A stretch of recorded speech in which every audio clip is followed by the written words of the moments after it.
Sunday school class this morning. I thought Cricket was going to use my scriptures, but she didn't.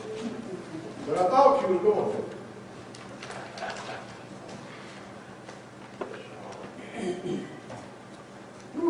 Been a long week, hasn't it? Anybody that was here for vacation Bible school knows it was a success. It's been a long week. There are some people wondering, do we have any children saved here at DBA? Let's just say the seeds we're planting and the work is ongoing, and there are some that have yet made a decision that wish to do so.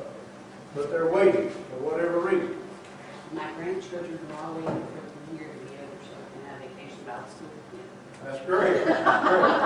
That's what Cooper asked this morning when he got up out of bed. Was we going to vacation Bible school? Yep. I said, "Are we going?" I said, "We're going to Sunday school." He said, "I want to go to vacation Bible school." That's a good thing when kids want to come to church and learn about the Lord. Amen. I want to say something this morning. I want to start off by this. We have our American flag up here, and we have our Christian flag up here. And as Americans, I know that we are all 100% committed and loyal to the United States of America. Is that right? Amen. We've got people, thousands upon thousands of people who have died and given their life so that we can have this country where we are free to live freely. And we need to support that every day in every way. Now, there's a battle going on inside this country, and I'm going to get off of our country in a minute, but there's a battle going on inside our country to turn it into something that it was never intended to be. Amen. There's a battle going on within our country to take away the freedoms that Ricky talked about this morning. There are some freedoms that they don't want you to have.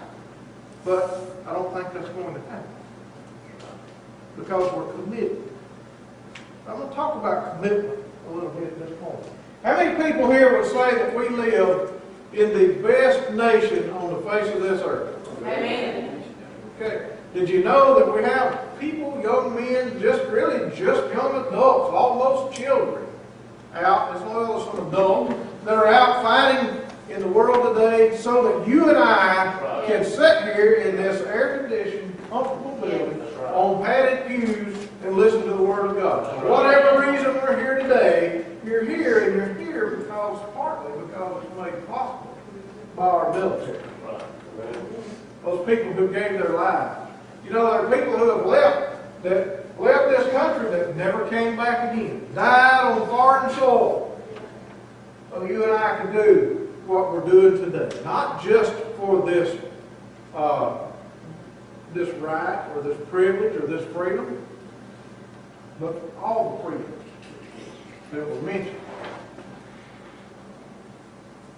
Everything that we do here in this country was founded on God.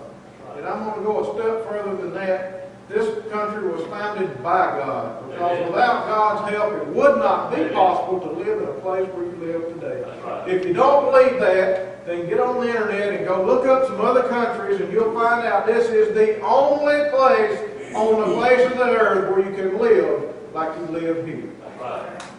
That is a blessing from God.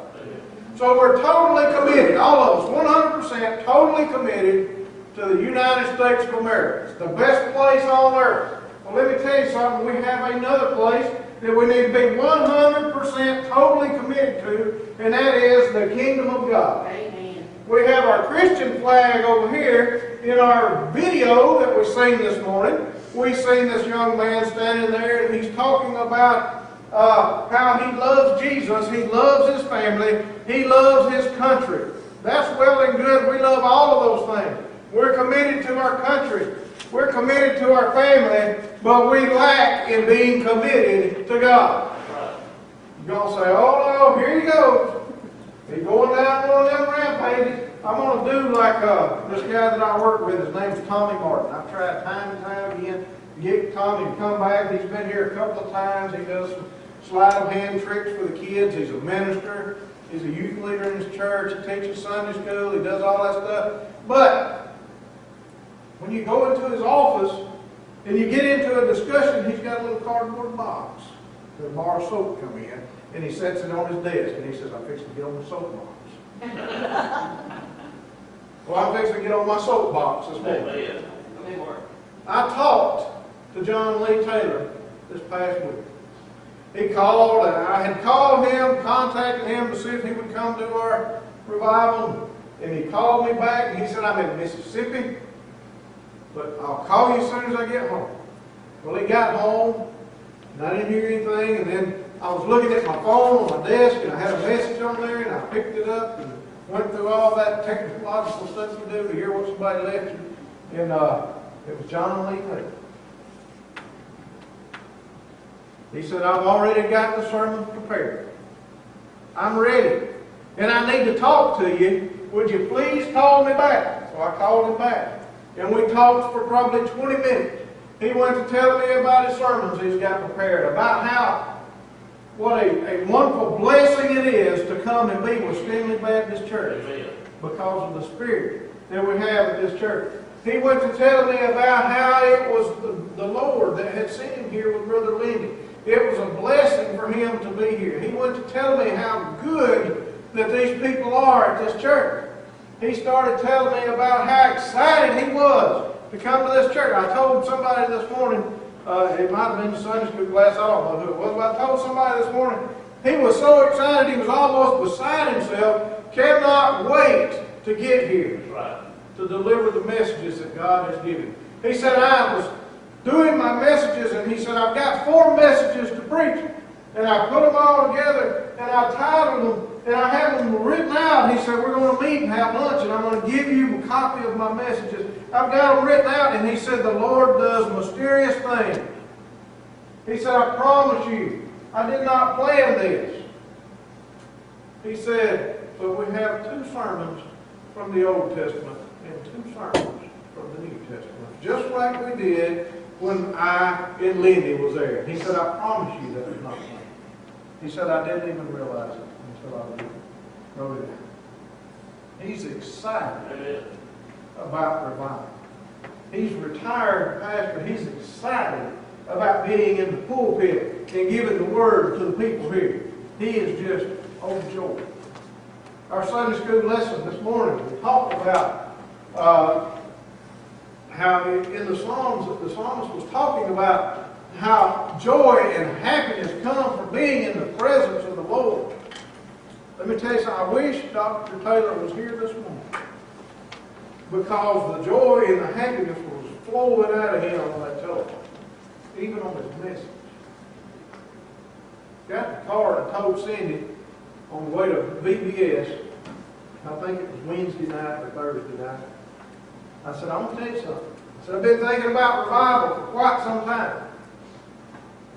I said, but I got John Taylor's message, and he called me back, and I said, after I hung up the phone, I became excited. And each and every day I've become more excited about revival, because, believe you me, we need revival. Amen. Now there's a way that we can have revival. Brother John's going to come, and he's going to give us 4 wonderful messages. I guarantee you that. Amen. You're going to hear the Word of God while you're here at that revival. And he can bring the messages, and he can be excited, and we can have choirs from all over the world come in here and sing praises to God. But unless we prepare ourselves for revival, it won't happen. That's right.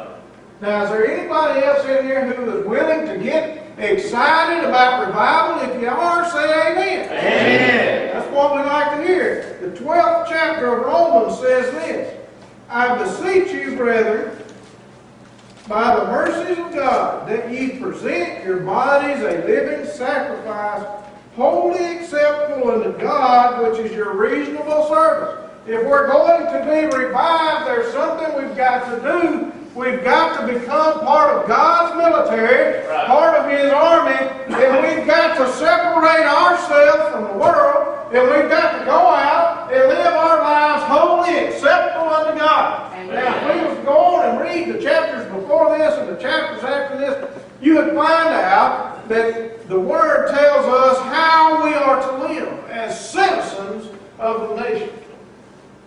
And it talks about governments, and it talks about taxes, and it talks about paying your debts. And I think we do all of those things. I think our government makes us do all of those things. We don't always agree with our government, but listen to this. God is the one who set government in place because men have to have someone to govern.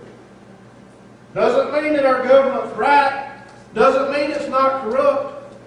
But the Word of God tells us that we're supposed to honor the office. That's right. The Word of God tells us something interesting. It tells us that we're supposed to honor ourselves and separate ourselves from the world. That's right. You know why the world needs revival? You know why Christians need revival? Well, I'll tell you. Because we're dirty. That's right. We haven't remained separated from the world. And we've become dirty. We need a man. That's right. And you know what's going to bait us? The blood of Jesus. Amen. Verse 2 says, well, verse 1, let me go back to verse 1. Acceptable, which is your reasonable service. You got that? Reasonable service. God says that's just a reasonable thing to do. Is to separate yourself from the world. We talked about all of those people who have fought and died for this great nation. And certainly we need to honor them because they gave everything they had. There are men that went on the battlefield that went into battle knowing when they left, going into battle, there was no possible way they could. I have met men that have come back from battle, and some of y'all know some of them, that the things that they saw, the things that they did, and the things they experienced in battle ruined their lives. For the rest of their lives, they had trouble just being a citizen of this great nation that we live. That's what they did. But we have this other nation, the kingdom of God, who gave the most precious thing that has ever been or ever will be. So you and I could have liberty from evil, wicked sin. That's right. You see, we got a choice to make. Separation. Separation. We have to be transformed. Verse 2 says, and be ye not conformed, but be ye transformed. We've got to be transformed. You see, when we accepted Christ, we were transformed. We had a new outlook, a new life, a new beginning. We became a new person. But that new person went back out into the world and suffered at the hands of the world. And we need to be transformed. Not saved again. No, when we're saved, we're saved. But we need to have a progressive transformation. That's right. We've got to, in the Army they call it, when you sign up again, you re-up. We got to re-up. We got to re-up, we got to clean up, and we got to dedicate up to what God wants us to do.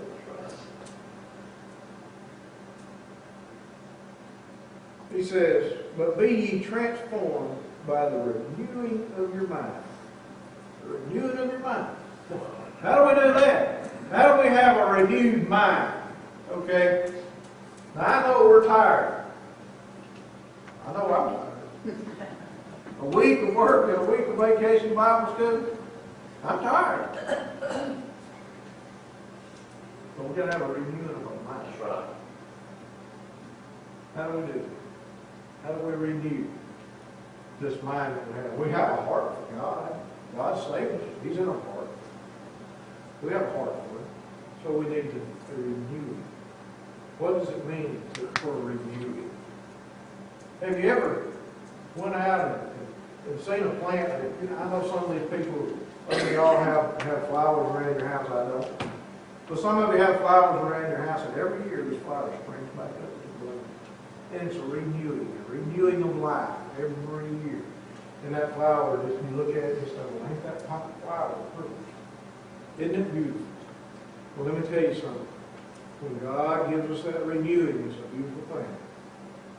We're like flowers for Him to look at. And when we go out in the world and we get all tangled up and everything out there, we look like a weed. We don't want to be a weed. Try to be a flower. That's right, man. He says the renewing of your mind, that ye may prove what is that good and acceptable and perfect will of God. How are we going to do that? How are we going to prove what is that perfect will of God? Well, there's a way. How do we renew our mind?